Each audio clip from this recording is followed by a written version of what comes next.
Bak jadi profesi, pria di Palembang maling kotak amal setiap hari, modal lidi untuk congkel.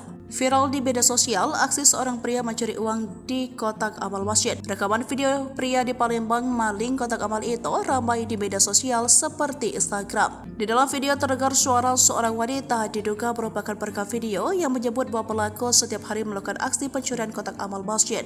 Maling lagi, dia setiap hari.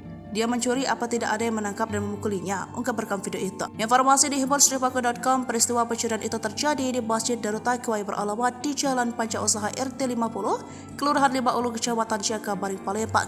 Salah satu pengurus Masjid Darut Taqwa ketika ditemui Amir Hamzah membenarkan aksi pencurian uang kotak amal masjid yang viral tersebut. Dia mengatakan pelaku tiap hari mengambil uang celengan. Sementara Kapolsek SO 1 Palembang Kompol Alex Andrian mengatakan telah mengetahui adanya video viral tersebut.